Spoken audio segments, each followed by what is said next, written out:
Stream is live. We're doing it live. Hello, hello. Okay. Microphone's working for some reason.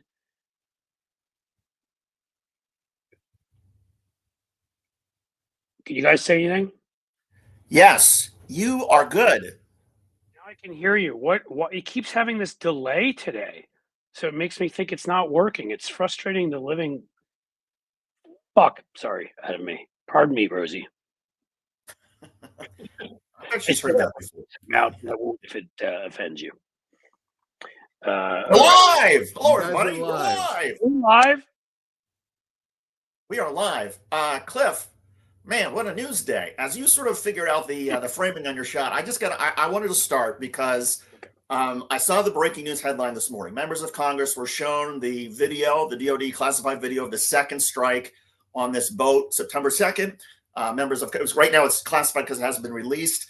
And Jim Himes, who represents part of Connecticut, and he's the ranking Democrat on the House Intelligence Committee, he came out and said this is the most troubling thing he has ever seen in his public life. The most troubling. Now, that backs up what the Washington Post reported about people being horrified by this. There's a lot of people jumping on the Washington Post because the admiral testified this morning that there was not an order from Pete Hegseth or anybody else to kill them all or to kill all the survivors. So in that sense, okay, Hegseth is not a bloody murderer in that regard, but it's still correct against the law. This is still a violation of the rules of armed conflict. It's still murder if this is a law enforcement action. And so I don't think this video, and it sounds like it's graphic and horrible. I don't think this helps the administration case at all. If anything, once this is shown, people are going to be so disgusted by this. They're going to say, what on earth are we doing bombing boats and throwing out due process 1,500 miles away from the United States? Absolutely. Let me say quickly. So, because, shocking to everybody, I was having some technical difficulties. But right now it's only the admiral who so far has exonerated him from this. Yeah, it's right. The admiral may be acting like good, honorable military people do, and in this case, it would be not honorable and wrong, but think he's doing the right thing. The way, sadly, I think there were times when Colin Powell thought he was doing the right thing for Bush and others of that nature, where they feel like they're in the military and they serve the civilian commander in chief and all this stuff, and they're trying to be honorable military guys while not throwing these guys under the bus, who, by the way, threw the admiral under the bus.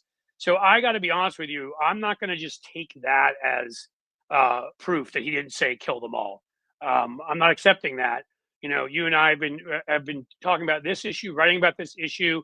Let's say we know some things about this issue that hopefully we'll be writing more about. And there's too much going on out there. We got Colombian citizens who are suing the United States under international law. We got a Colombian president who said that somebody showed up there, incapacitated, in bad condition, who came from us. We have an Ecuadorian president who made claims too, also, that one of their citizens who showed up there, who, by the way, they couldn't convict with the evidence they had.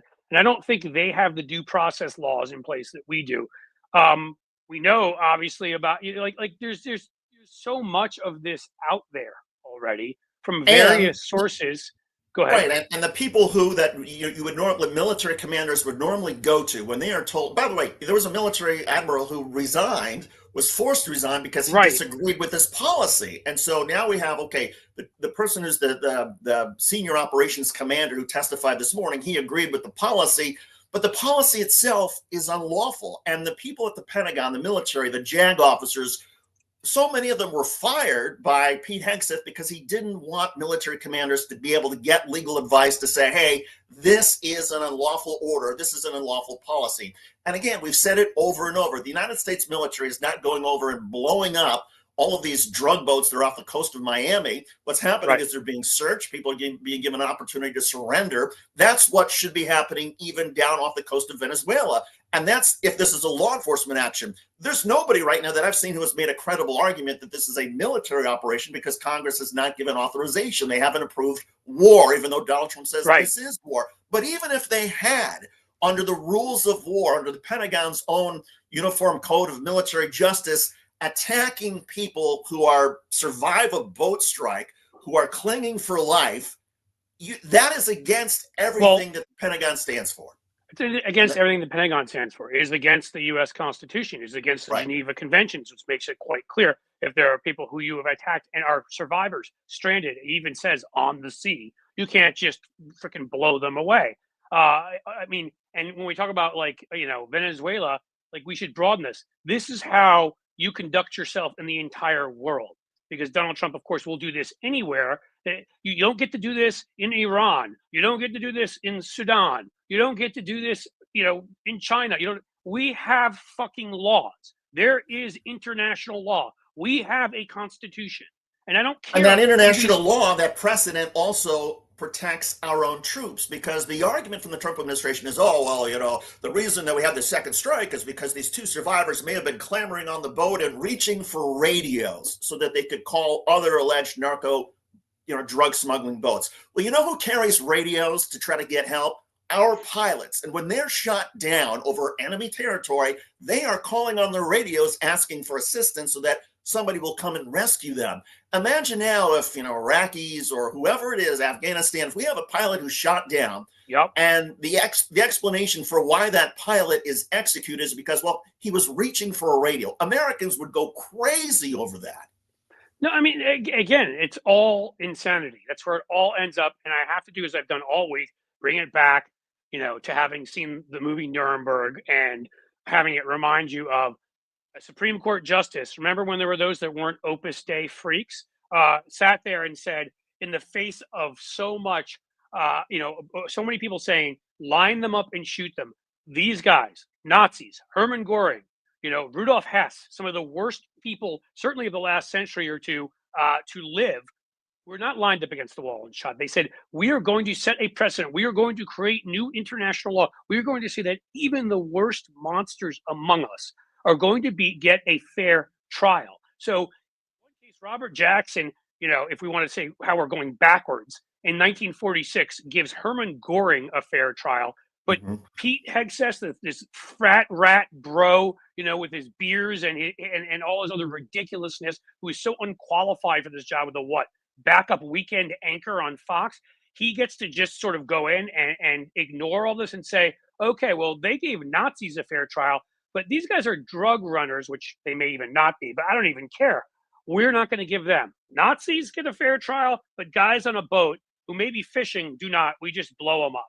It's sickening. And again, it is not behavior that we can engage in anywhere around the world because of two reasons. You brought them up. One, they'll treat our troops like that. And in any case, some of these bastards do. But the whole point is to set some sort of a model for human behavior. And that's why you have trials and the rest also. I mean, the other thing is anybody who believes that any government that's done this stuff abroad has not brought it back home domestically. You've seen the guys with the masks, people out of cars, disappearing people, National Guard going to cities. You let them get away with this in Venezuela, it will all come back home. And then let's just end up where we began. It's a fucking war crime. You don't get to do this in Venezuela because you're Pete Hegseth and you feel like it. That's it. Yeah, and great point about how this doesn't happen in isolation. I mean, there are violations of due process that the Trump administration is involved in across the board, not just in Venezuela, not just 1,500 miles away, but every day here in the United States. And that, leads us to our guest, and I'm thrilled that we've got her today. Awesome guest, Her name is Rosie the Resistor. I don't know if I'm allowed to say her real last name, but in any case, she joins us from Utah. She has this wonderful Substack. She's a journalist turned activist, and she has done some incredible writing and very passionate about a lot of these issues involving due process and constitutional rights and civil rights. So let's bring her on. Yes, let's bring her on. We like resistors. Oh, well, she just disappeared, but I bet she'll come back. Where are you? She is. We got you, Rosie. Hello, Rosie. I don't have any sound. Welcome to Blue Whale Media. I'm trying to figure out what happened. Right. I've lost you. Can you hear me? We can hear you. Can you hear us? Yeah, we can hear you. Can you hear us? Just tell us if you can hear us. Can't hear us. Okay. Let's. I was listening and then it shut off right before you brought me in. All right, so here's what we're going to do. We're going to have Lawrence, who's going to type you a message in the little chat here between us, Lawrence, and are he's you going to there? guide you onto how to I check got a couple nothing. things and possibly log back in, log out, and log back in with this link, and we'll get this sorted out. So no worries. Yeah. This kind of tech stuff happens. And by the way, for people who are watching us on Substack, normally the technology we use is I think I'm actually going to just have to leave. What you're that's saying. fine. Hey, Rosie, just go ahead and drop and then rejoin using that same link, and you'll be Okay. fine. How do I So you drop? guys, you want to see how the sausage is made, everybody? It's fun this way. Oh my You get to God, all see- these windows, they're moving all over the place. Oh my God, it's Who up, is it's that down, guy? it's around. Who is that guy I with the mean, beard? Where did he come from? It's like Santa was here early. Where the hell did he come from? Why That did he is, leave us some presents or something? If he gets Rosie in here, we'll consider that a present. That was Lawrence Winterman. He was one of our Blue Amp Media leaders, and Our COO. He makes and he's things a tech function. wizard and all this stuff. Tech wizard on everything. So he's guiding Rosie, and there she is. Where's Rosie? Here's now. Hi. I'm sorry about that. I was Wow. listening right up until at the same time that you brought me in, my son tried to call, and I have calls blocked, but somehow they let him through anyway, and it blew everything up. That's happened with my phone where it like switches over to the phone, the audio. I mean, our whole crowd here could tell you about my challenges with audio. They're Well, legendary at this point. I'm right up there with you. And I had, even when I Rosie, first came are in, we I allowed couldn't to talk mention to your- you. So Are we allowed to glad to mention have your you. last name or not, or what's Wheeler, yeah. Wheeler? Okay, Rosie Wheeler, and she goes by Rosie the Resistor, and she's Yes. the creator of the Resistors Report. It's awesome, and it's on Substack. So, Rosie, you heard us talking about the due process being taken away 1,500 miles from the United States, and the waters off of Venezuela. They're being taken away by ICE on a daily basis. What do you make of why Donald Trump is sort of engaged in this war against civil rights and due process and constitutional rights? Well, okay, my take on it is that he doesn't care. He's just in this for the money and the power and the, all the glamour that he's getting. And he has people whispering in his ear who they want to get rid of any kind of government control. They want a purely white Christian nation where business runs things. And so they're telling him what to do, and he's just like, oh, okay, let's do that then. So that's my take. Kind of cynical, but that's and it's not new. This due process lack of, we've seen this going on with the immigrants that and the citizens that they detain and then disappear. And they do not get due process. So this is just kind of a continuation of that same pattern. I would also say that, sadly, and I do think we have to look back and say, whatever, I think I've said this on a couple shows now, I may be repeating myself, or I may be here, I don't know. But, what good Dick Cheney did at the end, and I'm glad he supported Kamala Harris and whatever ways he helped. There's no way to sort of square any of this without looking back at what happened with Iraq and under the Bush administration. And, while I love and think, Barack Obama's presidency is one of the best, I do think it was a terrible mistake, the not looking back part. Because again, when you don't look back, that means you accept what they did, creating justifications for what we consider torture when Japanese soldiers did it to us, waterboarding, and things of that nature. And you let them create justifications for going into an illegal war in Iraq based on, horse shit fed to them by, this curveball guy. And that comes into play here too, because our friend of the show, Jonathan Larson, has written a terrific piece. He's contributed a few pieces and one on this to Blue Amp, and Blue Amp Media, and he has sources that, and he has found out that there's two sort of right-wing lunatic for ex-Venezuelan expatriates in the United States who are feeding the same kind of bullshit to Trump about the machine stealing his votes from there, because yes, the ghost of Hugo Chavez and like something else, and who knows, but Trump can't accept, he can't emotionally accept that he lost.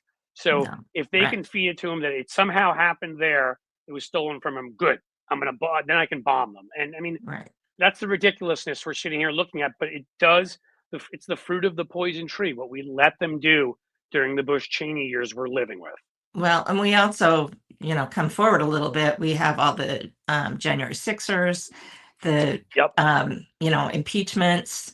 And again, the Democrats just said, oh, well, we'll learn from the lesson. I'm sure they'll learn from the lessons and we can just move on. And here we are. And, I think that's maybe not half the problem, but close to half the problem is we've got the Democrats have to stop this game of saying, oh, well, and actually put a stop to things, because this is just a ridiculous, the opposition party. unbelievable It's point kind of we're what in. they should do. Yeah. Rosie, I mentioned at the top you're a journalist turned activist. I'd say sort of classically trained as a journalist. Take us through that transition. Where were you working as a journalist, and what was it that prompted you to make you think, okay, I need to do more? There's got to be something more I can do to be more actively involved. Okay. Well, the transition. So, okay, I have a degree in journalism, and most of my journalistic work was actually while I was earning the degree, which took me about 10 years, because I have to go into some of my backstory that I'm in my 60s now, and I was just a few years ago left the Mormon church. So I was a Mormon up until that whole time. I was also a Democrat the entire time, which is really an unusual Harry combination. Reid. Yeah. And so I was rebellious. I did a lot of things that went against the system. But for the most part, I was obedient. It was kind of this mind fuckery going on. Sorry, I don't know if I'm allowed to say that. Oh, you're allowed to use those words. Okay. I think I made the path clear at the beginning. Go for well, we hadn't technically started, so I wasn't sure. So anyway, I married at 19, started having babies. I actually waited 3 years to have babies, which was one of my rebellious things. That was a big thing, to wait 3 years till I was a ripe old 23 to start having babies. But I started booming them out. But I'm also, driven, and really wanted a career. And so through all the babies, and I also had health problems, I got my degree, but it took me about 10 years. And so I worked as a journalist that entire time. But then I got my degree right in the moment that everything went internet to online, and jobs just weren't available. So I did work for free for a while, but eventually I started publishing fiction. And so that was where most of my career was, and it was mostly a hobby. So when I say journalist, it's true, but it's not like I have a resume. Does that make sense? Was there a particular event that triggered you to sort of be more involved in activism? Trump. Yeah. And COVID. So I have long COVID, and I'm sorry. Thank you. And it's severe. That's why I live in California. I use a wheelchair. It's really bad. And I blame Trump for all of that. I mean, I've disliked Trump since I saw him as a playboy. I've never had a taste for him, and I just couldn't believe he won as president. And so that was what pushed me into activism democratically. I mean, politically. But leaving the church was around the same time, and it was kind of for the same reasons. And so basically, I decided it was time to actually act like a journalist. But I was so driven, like I'm trained to be fair, and I knew I couldn't just be fair. I had to speak my mind, and so that's where the kind of transition into activist came. Yep. Oh. Well, you can just be a columnist and get away with that. That's what I do. I know these days. Because I'm not a real journalist. I would never call myself that. David is a real journalist. I'm a guy who tries to get all the facts right and whatever, but then also pops off a lot. So and my journalism is part of what sort of takes me towards being progressive on most things. That I sort of feel like if we live in a real, true fact-based world, in my view, 70% of the time, the facts around us support progressive views, progressive policies, progressive prescriptions for trying to fix the problems around us. Not on everything. I mean, there may be times where the facts are, fall in the favor of a more conservative ideology, Right. but for the most part, that's where I land. Yeah, and that's where I am too. I just it didn't feel authentic to me, like I say, with the being the old school training to just say journalist, and then still Fair put enough. in so much opinion.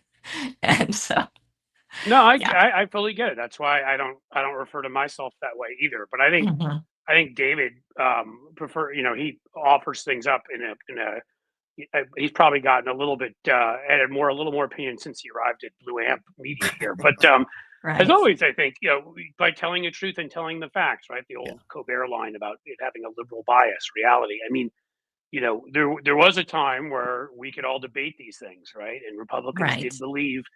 I mean, I think they wrongly believed, but they believed in solutions. I mean, ironically, their solution on healthcare was Obamacare. That's what they Right. wanted. Individual mandate. They wanted less government involvement, more, more of the market's involvement. They had cap and trade was their sort of thing instead of there being a carbon tax. But they did actually try to solve problems. They just believed in more of a government approach. That's not who Right. these people are. These people, No. whether due to made up curves, from by drunken guys in bars on napkins like supply side economics, or made up crap that because my God told me that this is how it really is, so you can't have rights to your body or whatever. Like it stopped being in any way based on reality, based on Exactly. economics, based on Exactly. science, based on Yeah. history. So I mean, I do find like And even if I didn't want to take those pot shots and I just wrote what objective truth is, which is what I think I wish corporate media were willing to do, they would come down on our side. I think 70%, David, maybe being a little bit even too modest there. I mean, I honestly think these days right. the right's gone so far off the rails, it's probably 9 out of every Yeah. 10 times or more. But Right. but like I'd be fine with that. When the truth's on their side, good. Tell that truth. But Exactly. Right. that's And not where we are. that's how I've survived. I guess I would call it for probably 40 years in a mixed political environment. My husband is on the right, and we're still married, but live in different states. So there you go. But yeah, it's been tolerable. I've been okay being a Mormon Democrat, because like you say, they were at least trying for what they thought was the best solution for the country. And I'm fine with that. If you think this and I think that, and we're talking about more government control versus less, that's fine. We can have that argument. But the arguments today are, should we be blowing up people that are drowning in the water? Should we be Right. taking people off the streets that are on their way to work?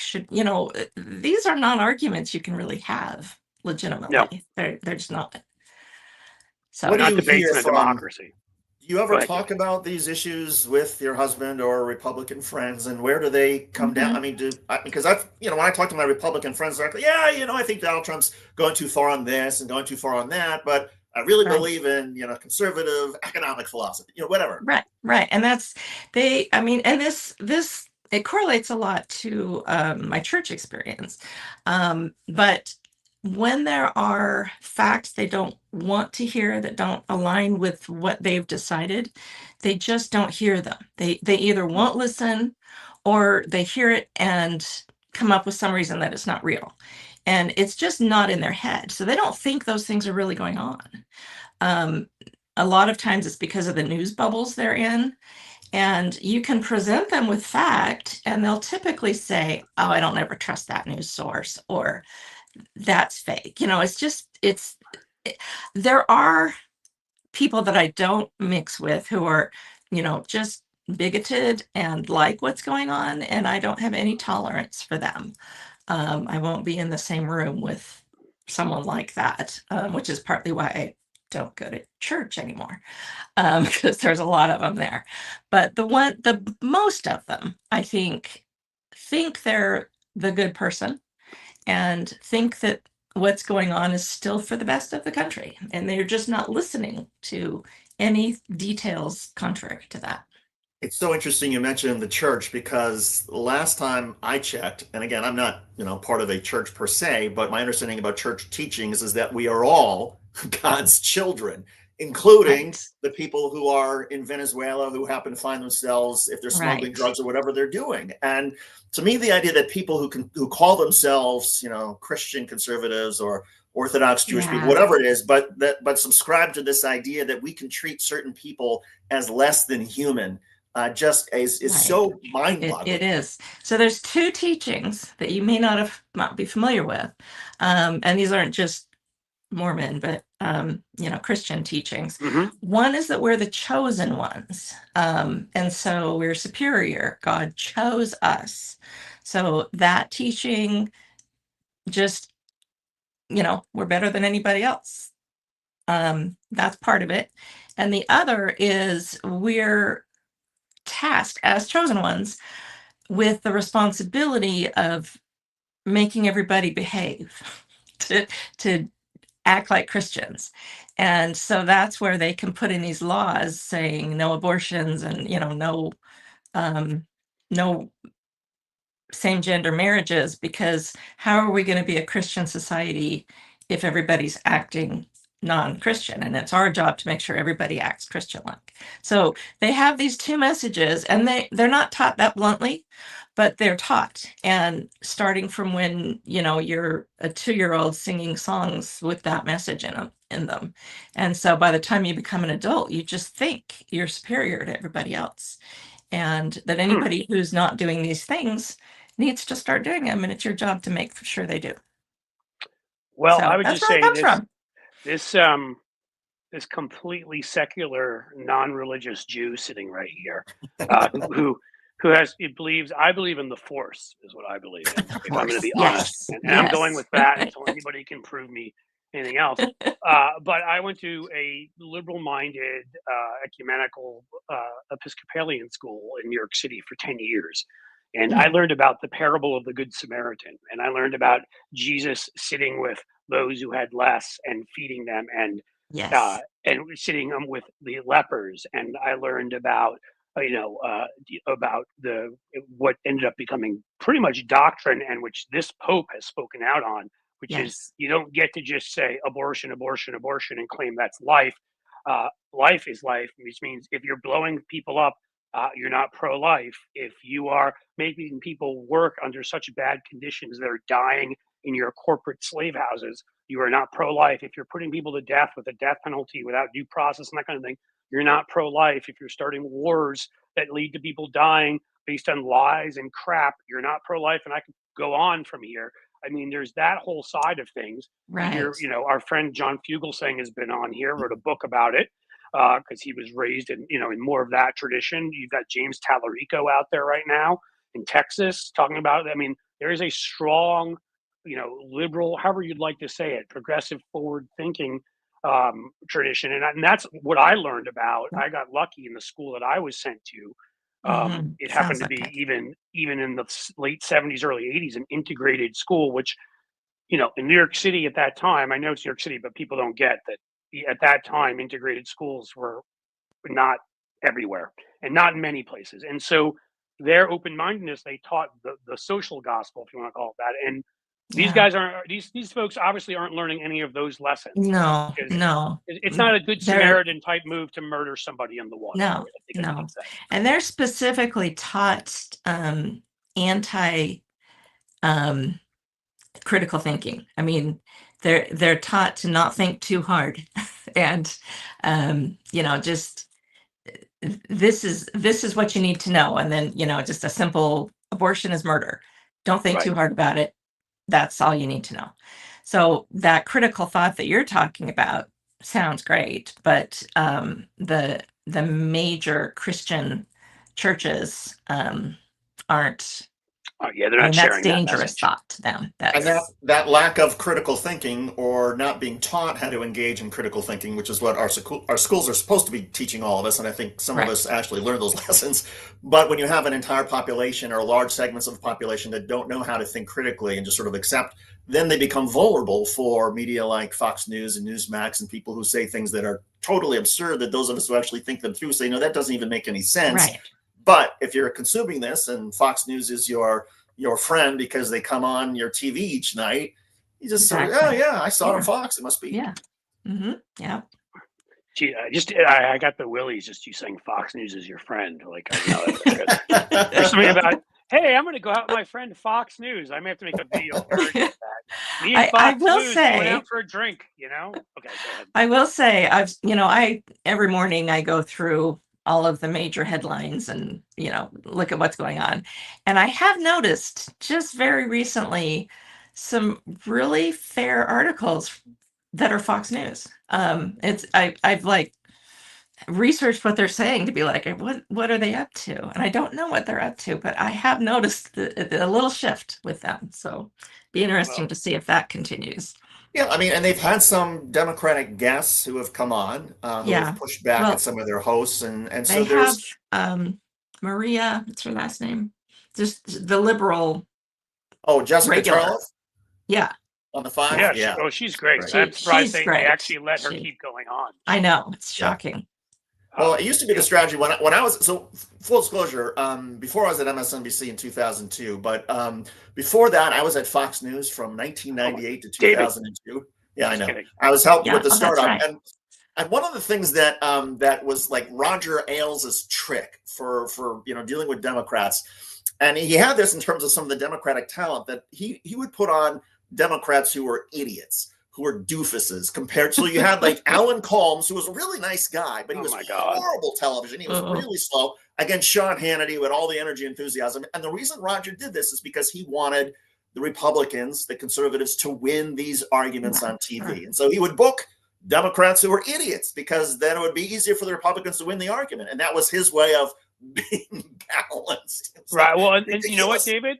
The other strategy also that they would employ is the infamous Fox News Democrat, right? So they would, people that had actually respectable careers in Democratic politics, but then were offered a bundle of money, and again, I don't know what money they were offered, but I remember when Susan Estrich, who ran Dukakis's campaign, started going on Fox and magically was repeating right-wing talking points. Yeah. And I remember when, they seemed to pick him from losing Democratic campaigns. Bob Beckel, who had run Mondale's campaign. I mean, these were people that were good liberal people, had always been, and suddenly they went on Fox, and one can only imagine what they were getting paid. And and that so that you either, if they had you on Fox for the most part, there are exceptions to that, but if they were having you on regularly, you either were somebody they knew that you'd lose. You'd either look stupid, or you'd come off like one of the stereotypes that they were trying to create. Yes. Like, oh, look at look at that Jew from New York who's all leftist, or look at that look at that black woman who's angry. I'm just saying what the kind of crap that they were trying to create. They were trying to create the stereotype that they wanted their people to see, or that we were stupid. And then after that, as I said, they had the Fox News Democrats. But I will say, I have to say this, when this comes up, I'm still proud that I got banned from Hannity and Combs because I started insulting him during the show, and he wasn't happy about it. And then during the credits, we were still screaming shit back and forth at each other. And he told somebody afterwards, he watched, like, that asshole's never coming on the show again. And actually, the Republican I was debating, because I was in D.C. and he was in New York, or vice versa, the Republican I was debating, who I knew, called me actually to tell me, he's like, "You've just been banned." I was like, "Well, it's kind of cool." So that was kind of the rule, because you can't do that with Sean Hannity. You talk back to him, you're gone. Yeah. So. And he's been around so long, he, way before Trump, that his followers trust him completely. And so this transition into all this Trump craziness, they're just following it right along, because he comes up with these excuses for why it's okay. And I actually follow Hannity and Glenn Beck so that I can have conversations with my people, because that's who they follow. And so I can, listen to the logic and then make conversation accordingly. And it's they do sound intelligent. If you just listen to them and it's all you listen to, I think you can easily make sense of it, as long as you're not thinking too hard. I love this comment from Jim Williams, who writes, Stephanie Miller took Sean Hannity to school the other week. So Stephanie Miller, it was just, a longtime radio person, progressive star, and she and Sean Hannity get along on a friendly. They're friendly, even though their political views are different. And so, Sean was on her radio show. He invited her on the TV show. And what does she do? He asks a question about, Joe Biden's dementia. And Stephanie says, oh, well, about Joe Biden's dementia. How about Donald Trump and the Epstein files? And she just hijacked the segment. And she was outstanding. That was hilarious. So good. I mean, when I go on that show, like, she'll call me an alpha liberal and stuff like that because I argue on these things. And I'm actually going on Monday, and I may just bow down before her. Because it was just, that was epic. That was, I don't know what else to say. I mean, the look on Hannity's face, again, you're right. They had like this friendly kind of whatever, which I respect her for, like, because it works. It gets her on there. And then, I mean, I'm interested to see if he has her on again. I mean, that thing went so viral because she made him look so bad. I mean, she basically, it was perfect, like how I tell Democrats to debate. She defeated him on the points and then laughed at him, which just communicates to people it's that communication to people of like, this guy's a joke. Why would you take him seriously? So it's beyond just defeating him on the points. It's also the mockery of, why would you trust this idiot? I mean, body language is important on those things. It was perfect. Perfect. Rosie, I got to ask you, you mentioned a few minutes ago that, and again, we're so sorry that you're suffering through long COVID. What has your experience been like just dealing with healthcare and the whole system and all the challenges? Because, a lot of us often report on it, but it's different when you're journalistically trained and you're actually living it. Yeah. I have to say, initially, I got long COVID back in October of 2020 when COVID was new. And so initially, nobody understood long COVID.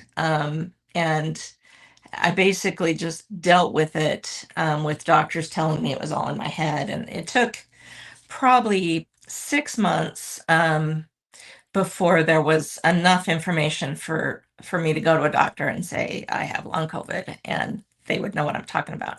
But that's purely in Utah, where I was living. There is some kind of a genetic makeup of the pioneers in Utah that makes us more susceptible, and the elevation makes us more susceptible. And so there's a higher concentration of long COVID in Utah. And so I ended up having there's no like clinic. They still never will have a long COVID clinic, but I did have a group of doctors who understood it, and I've ended up with close to like 18 different specialists for all the various systems of the body it's affected. And I'm very fortunate that my insurance covers it, and that the doctors understand it.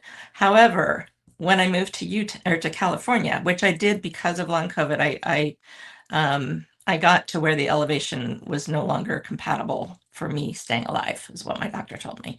She ran out of options to keep me alive and said, you've got to get to low elevation. So I went to California, and that I'm starting all over again because they have not heard of long COVID. They had a long COVID clinic, and I was not eligible for it.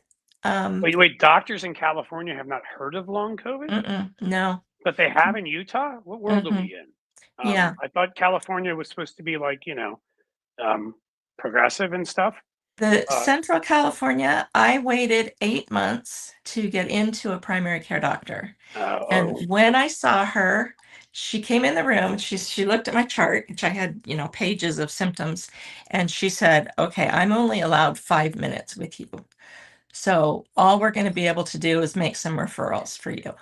I still am waiting on those, getting into those doctors, the referrals. So it's a joke. It's a complete joke. I guess Central California is more concerned. I didn't think about that, right? It's not all LA and San Francisco. Right. It's Central California. Yeah. So it's just been, so I'm actually here in Utah for the whole week seeing doctors. That's what I'm doing all week, because I have at least 2, sometimes 3 appointments a day, so I can get into all my specialists. Well, can we say something out loud here? I don't know. To our friend Gavin Newsom, who has done a great job of making Trump look stupid, and has stood up. Anybody, Gavin, yourself, or anybody else watching this show connected? It's not a great thing if somebody from California is going to Utah to get the doctors they need. So I think you guys or our friend Eric Swalwell, who I actually know a bit and do like, and I would say he's running for governor. This is something you want to get on because it's sort of crazy that anybody would travel from California to Utah. So, I'm in Ohio, which is rough enough. But if I find myself traveling to Arkansas for something, then we've got issues. Okay, so Okay. Shout fix out that. there. I have to Fix that, agree. guys. Fix that, guys. And fair to say that that Rosie, your story would be totally different if you didn't have health insurance. Oh my gosh. Oh my gosh. Yes. And that is a huge issue coming up because my husband's close to retirement and well, he actually did retire, but we were on the marketplace, and with my health, he had to go back to work to be able to get the insurance. And so we're now looking to where he's old enough to get onto Medicaid, but everything we do is predicated by insurance right now. And that is the stupidest way to have to live. I'm not insulting you. We are in this condition as a country. Like, I yes. was gonna maybe write a piece, and maybe if you don't mind, I may include your story in there. Because I wanted to write ahead. about, like, hey, it's for me right now, it's deductible season, where I literally the last 2 weeks have had an outpatient operation, a shot, in my arm, for whatever, shingles or something. I've had to go and get an MRI on my elbow. I've had all these things because it's just like, well, we've reached that point, and they're going to find a way. And my wife and I were joking about this the other day, that we end up just below our deductible anyhow, because they always do. But like, the fact that this has to control our lives, where I have to actually consciously think, hey, we're close to our deductible, I should go get all that stuff done now that I've been putting off. Like, Right. this is not a way to run a healthcare system or a No. modern country. It is ludicrous. Yeah. It is Or just even, ludicrous. my husband worked hard to be able to retire early, and that was, this big accomplishment. And then, oh, sorry, you got sick. So I'm going back to work full time at a job I hate. I mean, it just shouldn't be that way. Yeah. We need universal. We're just done. It's all this other stuff. Obamacare was a great accomplishment that I think would be even a greater one. The Supreme Court were a bunch of partisan Republicans in robes and hadn't gotten rid of the individual mandate, which was crucial to that, among other things they've done. But I mean, it's just sort of done now. Okay, we're supposed to be a civilized country theoretically, even though we're not acting like one at all. Like, no more half measures, no more bullshit. Just universal health care, single payer, multi-payer, socialist. I don't really care what you do, but pick something and everybody gets covered. Done. If me being the optimist, if there is one good thing to come out of this, which hopefully this isn't a definite, but hopefully it's that the progressive voice will be listened to, because look what's happened when it's not listened to. We've gotten to a state that's just unconscionable. We can't live like this. And a lot of Republicans are going through it, which I think is what's key, is that these people that voted for Trump, or maybe just didn't vote at all because they couldn't find a lesser of two evils. Well, suddenly when you start losing your health care because of what these bastards have done, well, Elon gets his $1 trillion package, maybe you rethink that a little bit. I don't know. Yeah. I hope so. Rosie, out of all the stuff you've been writing lately, and I sense that part of your passion for writing, maybe in part because it's sort of cathartic. I mean, I know a lot of journalists who, by being able to write and express, it's a way of us sort of trying to be able to make sense of this very confusing and sometimes infuriating world around us. But what is it for you? And what have you been writing about that has most sort of energized you? Oh, it's cathartic, just like you say. I mean, I was in a position where I needed to get to California, and my husband couldn't leave his job, been through that part. And so I knew I was going to have to go by myself and find a place. And so I'm not disability because I did not work for a company enough hours to get disability.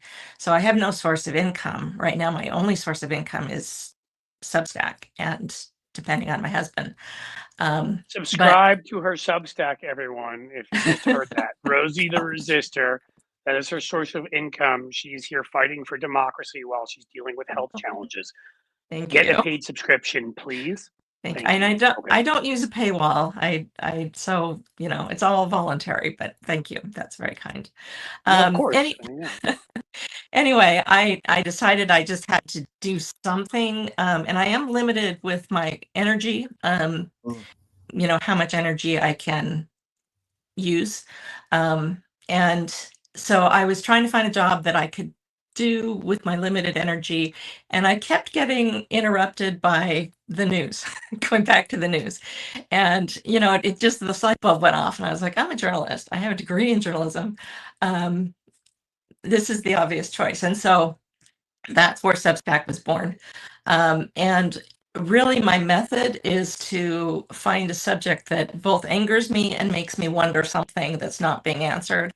And then I go figure out the answer. And then I write about it. So that's basically my method. And, it's really what I would be doing anyway. I just write it, afterwards. Can I pick out one of your pieces? Sure. The one that you wrote, which again I think resonates with David and I, and I'm going to speak for David on this, and he's just going to have to deal. I'm kidding. That's what you get in Michigan. I'm just kidding. But in all seriousness, the necessity that not just Trump has to go, but this entire group of clowns. Yes. Because there is this thinking out there among some, like, oh, if we can only get rid of Trump, it'll be all better. Not realizing the culture. That's one of the things that frustrates me. I'm like, no, that's not going to solve the problem. I mean, that's the tip of the iceberg. If you want to talk about your piece, like, what your feelings are and whatever, because I thought that was really well written and really well argued, and I couldn't agree with it more. So, I mean, and that's my standard for having people talk about their pieces. No, I'm just kidding. But if you seriously, if you would like, I think it would educate people if you would be willing to talk about it. And I'm not looking at it. Maybe I can pull it up. But from what I remember, part of it is that I get frustrated when I hear, can we impeach him on this? Can we impeach him on this? Because we've been playing that game. He's been impeached a couple of times. And third time he gets a set of steak knives. Sorry. Yeah, right. And even if this time they make him step down, well, then we get and that's the plan. We're playing right into their plan if that's as far as it goes. We need to, and I don't know if I put this in this piece or another one, but we need to insist that the Democrats step up for one thing, and not play this game of, let them learn their lesson, or we're sure they learn their lesson and carry on. The Democrats have to get a plan in place to get rid of the whole crew. And impeach all of them. We can't just impeach one guy. We can't impeach all of them. They can be impeached. Yeah, they impeached, but it's going to take longer. It's not as easy. Our DHS had, right? Like, and I still, again, these are the messaging wars and the things that drive me nuts that Democrats don't fight. Like, you've done it with Trump a couple of times. I'm not saying you shouldn't impeach Trump again. Maybe just keep impeaching him every week on a different thing and send that message. But there are a whole bunch of other people there, like Hegseth. Why would you not right now start impeachment inquiries into him? Why would you not into Kristi Noem? Why would you not into Tom Homan? Why would you not into Pam Bondi? Kash Patel? Those are just off the top of my head. I can think of people that have committed, I'll use the word allegedly to protect myself, but let's be, allegedly committed all sorts of crimes, including perjury, including many other things. Why would we not start that process? I don't really understand it. Yeah. So that's basically my point, is that it'll take longer. It's messier. It's more work, but let's do it, because this clean little let's get rid of Trump just is exactly what they want. They want to be gone with Trump too. He's become a wild card. They can't manage him, and they'd love to see him gone, I think. And Cliff, to your point, I mean, the evidence is already there, right? We've already got a judge who's found probable cause with Kristi Noem that she should be held in criminal contempt for violating a judge's order. So she could be impeached for that. We've got that Pete flight Hegseth for to El Salvador, right? Is what you're right. talking I about. mean, Yes. Pete Hegseth for launching unconstitutional strikes without going to Congress. On top of you could probably get him for perjury, but there's all of that. Kash Patel, improper use of government aircraft to fly around with his girlfriend for the Mile High Club or whatever he's sort of doing. Pam Bondi for what she's done with the Epstein files and destruction of evidence and obstruction. And the Halligan, you could go down the list; it's all right? there. You wrote about that too, the Halligan appointment, and they're illegally trying to get a brief in there that hadn't been actually introduced to the grand jury, which is something they could be disbarred for. I think you could also go after Bondi on that. Like, it is all right there. And again, if this were the Republicans, I've brought this up so many shows before, and I have to believe it's the leadership there. But some of these folks stand up on the Democratic side and are awesome. And I just wish, you know what, just fuck your leadership. If they won't do this, do it. Because I'm just tired of it. These are people that made Hunter Biden a household name. Okay, he didn't do anything wrong. Actually, the two things that he did do wrong are things Republicans cheer for. He didn't get he didn't register his gun, and he didn't pay taxes. These are two things Republicans want everybody to do. But they're the only two things they could find on Hunter Biden. Right. They made Benghazi a negative word associated with Hillary. Nobody knew what it meant. I bet you right now most people can't tell you exactly what happened, but they know somehow Hillary was bad. Solyndra with Obama. That somehow some company was paying. I mean, they do this where they create these fake scandals, and the way they get them into the media bloodstream is not just their vast right-wing media, which is part of it, but part of it is their chumps up on the Hill like Jim Jordan and James Comer, and that hold hearings, call people in, talk about it. I don't even care if the hearings we have to hold right now are shadow hearings. The press will cover it. Do it. If you can't get it done because we don't control either chamber. I mean, it is how you fight an information war, and we're not even participating. Yeah. Sorry, my rant. Sorry, I don't. Don't be sorry. I'm sorry. You talk more. I'll shut one up. of the last posts I just wrote is basically about corporate Democrats, and there's actually some new whistleblower information naming them as part of the Epstein files, not necessarily as sex offenders, but as participants in the corporate scheme of Epstein. And you know who you're talking about specifically, or no? No, no specific names were listed. But I think you can, it's pretty easy to figure out the leadership that's pushed out some of the more progressive members. And let's see, trying to remember the name of the person who named the whistleblower. This will shoot. It's not in front of me. Memory loss is one of my things. It'll come to me. But anyway, she was the one that blew the whistle, and I wrote a post about it, just to kind of summarize it because it was so complicated. I'm right there with you, both on the memory loss and I think this idea of a cleansing of both parties. I mean, and Cliff, you and I have spoken about this before.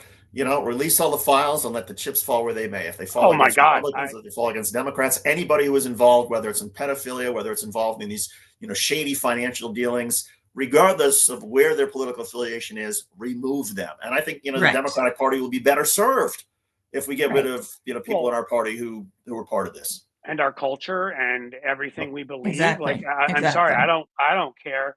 Democrat, Republican, Independent, Constitutional Party. You rape somebody, you commit pedophilia, you go to prison. Absolutely. In my estimation, forever. Right. I don't give a damn what else you did. I will be happy. If you passed a good policy way back when, good. I'll say that was a good policy. But if you're involved in this is the sickest behavior. I mean, what is the sickest behavior? Again, what Pete Hegseth is doing is up there too, but it is among the most horrific things you can do. And no, I don't give a damn what your ideology is, right? Like, that's why what makes us different. That's why we are Democrats. And yeah, there are some corporate Democrats, but that's why I always say the Democratic Party is far from perfect, but at least we have a good chunk of people in our party who care about working folks, who care about people's rights, who fight and do all of that. You know, Exactly. you could say there's 30%, 20, whatever you want to estimate of Democrats that suck, whereas it's about 98% of Republicans. I think that's being generous. Right. So, and I think even in the Democrat Party, let me just say, This Will Hold is the Substacker who has all the receipts.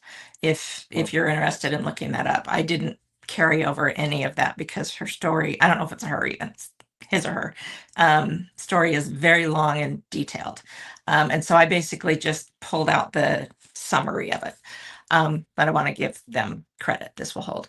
And basically the concept here is that these Democrats are still Democrats and they still believe in the same things that Democrats believe in. They're not necessarily pedophiles, but they've put money for it, and the answer to people. And you know, whether they go or not, I don't know, but they should not be in leadership and they should not be making the decisions. And we need to bring up the people who are working for the people. So that's my basic If you've point. done anything to protect pedophiles, as far as I'm concerned, you're as guilty. True. And if you've done anything where you've even been willing to associate, so that I don't think you're guilty of a crime, but if you've been willing to take money from some of the donors who you know were involved, then just get the hell out of Congress and don't ask for my support, and you have no moral authority. Go away. Right. I mean, there just have to be certain lines we have to draw if we're going to live up to what we hope to live up to, and also if we're going to contrast ourselves with the evil that they are. And this is pretty simple. You can't do this, then I don't know what it is. Where's the line drawn then? You know, David, where's it drawn? Well, for me, the line is drawn at 3:00 Eastern time when I go pick up my kids. And so before we get to that line, Rosie, I got to ask you. So for everybody who's looking for your stuff, give us all the vital information. Where can people find you? Again, the Substack, social media, all that stuff.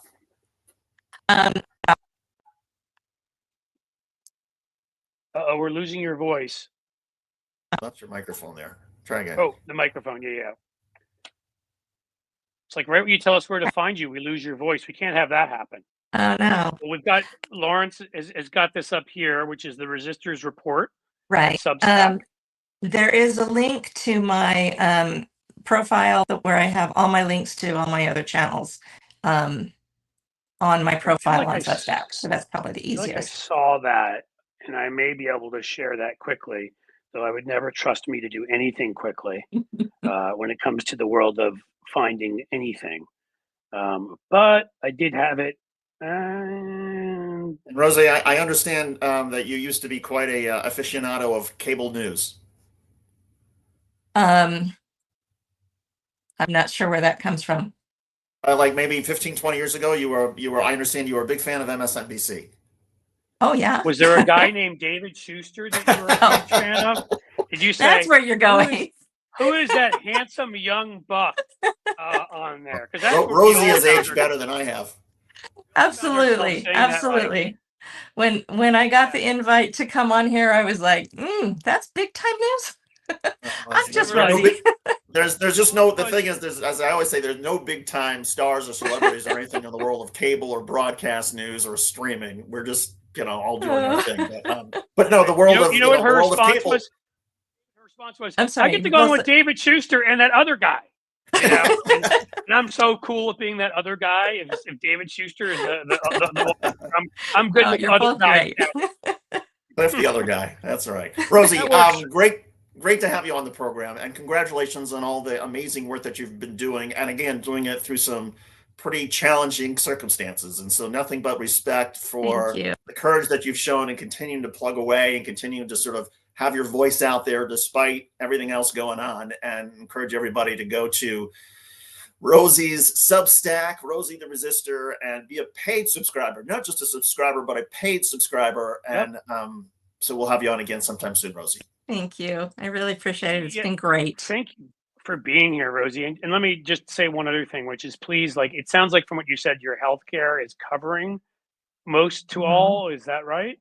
Yes. But if that starts becoming a non-reality, and You know, I can't believe in the richest country in the world we need to do this bullshit. So, It's but if true. we need to It's true. do some kind of a GoFundMe or something, I please let us appreciate know. that.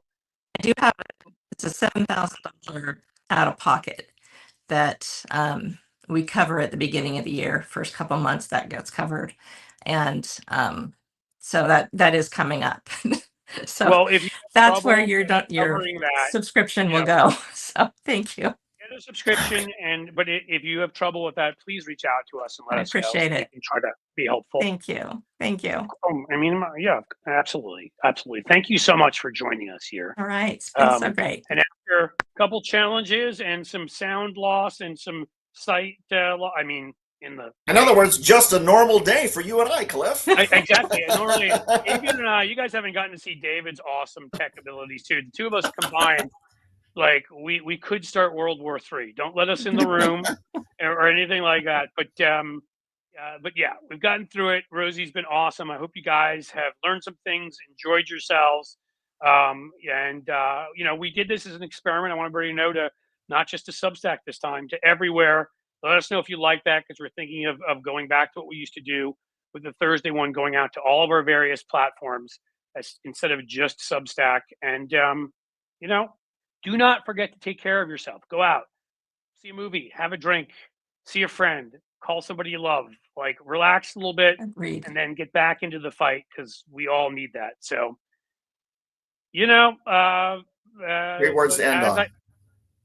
The words, yes, I was going to say the words I like to end on, which is words from a movie some of you may know, and you can figure it out if you do. As the sun sets slowly in the west, my friends, we bid you a fond farewell.